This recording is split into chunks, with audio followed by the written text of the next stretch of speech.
नमस्कार। समसामयिक मुद्दों के साथ आज कल में मैं हूं अनुरंजन झा। सबसे पहले अहम खबरें। चीन से तनाव के बीच भारत ने अपनी रक्षा ताकत बढ़ाने का किया फैसला। रूस से 33 फाइटर जेट खरीदने के लिए रक्षा मंत्रालय ने दी मंजूरी। कोरोना के कारण वोटिंग के नियमों में बदलाव। कोरोना संक्रमित और 65 साल से ज्यादा उम्र के लोग पोस्टल बैलेट से डाल सकेंगे वोट। बिहार में आकाशीय बिजली गिरने से फिर 17 लोगों की हुई मौत। पिछले हफ्ते 100 से ज्यादा लोगों की गई थी जान। और इंडिगो एयरलाइंस ने कोरोना वॉरियर्स का किया सम्मान। डॉक्टर्स और नर्सों को किराए में मिलेगी 25% की छूट। अब खबरें विस्तार से। चीन और कोरोना की चर्चा से पहले एक खबर पर चर्चा जो प्रियंका गांधी और उत्तर प्रदेश से जुड़ी है। कांग्रेस महासचिव प्रियंका गांधी अब अपना राजनीतिक बेस कैंप यूपी में बनाने जा रही हैं। प्रियंका जल्द ही लखनऊ के हजरतगंज में गोखले मार्ग पर रहना शुरू करेंगी। ये घर इंदिरा गांधी की मामी शीला कौल का है।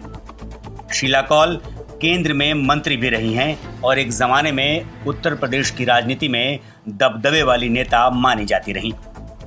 सालों से गोखले मार्ग का ये बंगला खाली और बंद पड़ा था, जिसे इसी साल जनवरी से ठीक कराया जा रहा था। दरअसल केंद्र सरकार ने प्रियंका गांधी को दिल्ली का सरकारी बंगला खाली करने के लिए कहा है। केंद्र सरकार का कहना है कि एसपीजी सिक्योरिटी मिलने की वजह से प्रियंका को यह बंगला अलॉट किया गया था, लेकिन अब एसपीजी सुरक्षा वापस ले ली गई है।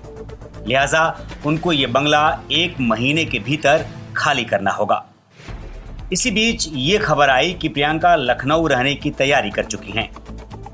निश्चित तौर पर अब केंद्र सरकार को ये एहसास हो रहा होगा कि प्रियंका से बंगला खाली कराने तक का मामला तो ठीक था, लेकिन अगर प्रियंका लगातार लखनऊ रहने लगी तो योगी सरकार के लिए रोज रोज मुसीबतें खड़ी करती रहेंगी। रक्षा मंत्रालय ने रूस से 33 फाइटर जेट खरीदने के प्रस्ताव को मंजूरी दे दी है। भारत रूस से 12 सुखोई और 21 मिग-29 फाइटर जेट खरीदेगा। इसके अलावा देश में मौजूद 59 मिग-29 को अपग्रेड भी किया जाएगा।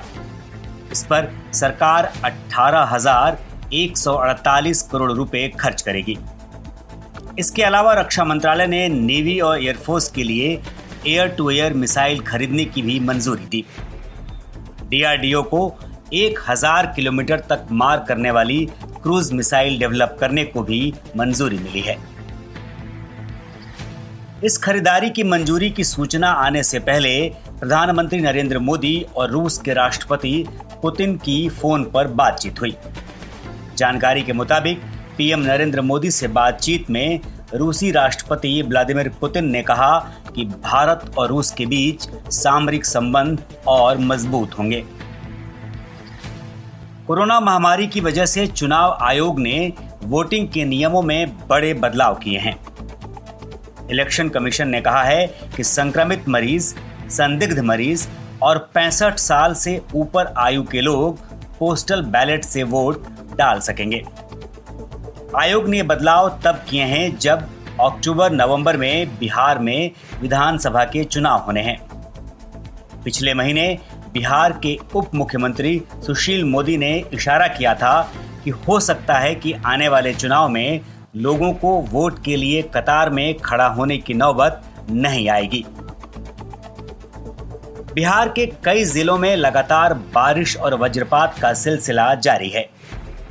आकाशीय बिजली गिरने से बिहार में एक बार फिर 17 लोगों की जान चली गई।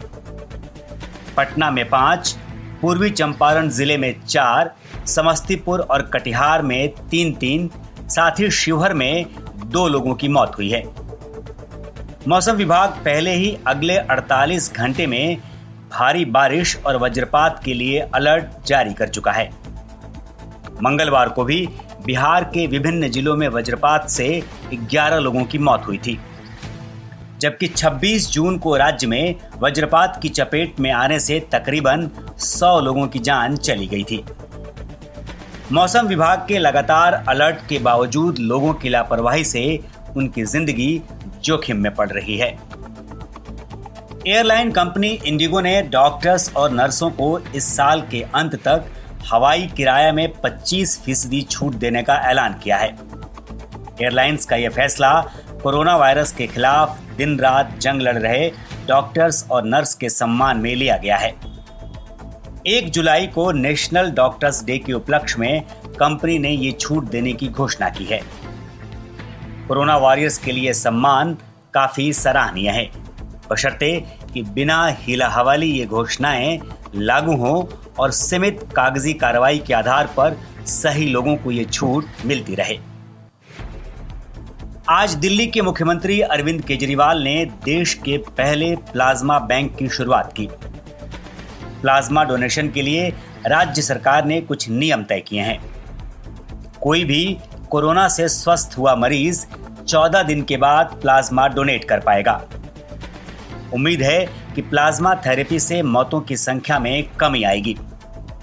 प्लाज्मा बैंक आज से शुरू हुआ है। उन्होंने कहा कि यह तभी कामयाब होगा जब कोरोना मरीजों के लिए लोग उनका प्लाज्मा दान करेंगे। जिनकी उम्र 18 साल से 50 साल के बीच है और वजन 50 किलोग्राम से कम नहीं है, वे अपना प्लाज्मा डोनेट कर सकते हैं। कोरोना से जंग में दिल्ली सरकार की ये एक अच्छी पहल है। निश्चित तौर पर अभी तक प्लाज्मा थेरेपी के रिजल्ट्स संतोषजनक आ रहे हैं, इसीलिए ये इस वक्त की जरूरत मानी जा रही है। चलते चलते आपको बता दें कि कोरोना के देश में क्या हालात हैं। पूरे भारत में अभी तक 6,10,000 से ज्यादा लोग कोरोना से संक्रमित हो चुके हैं। इनमें से 3,61,000 लोग स्वस्थ होकर घर जा चुके हैं। 17,000 से ज्यादा लोगों की जान जा चुकी है और 2,28,000 एक्टिव मरीज हैं। दिल्ली में संक्रमण की रफ्तार पिछले दिनों में थोड़ी कम हुई है, लेकिन तमिलनाडु में पिछले 2 दिनों में ज्यादा मरीज सामने आए हैं। पूरे देश में अभी तक 90 लाख से ज्यादा लोगों की जांच की जा चुकी है। आज के आजकल में इतना ही। ताज़ा अपडेट के साथ हम फिर हाजिर होंगे। तब तक के लिए नमस्कार।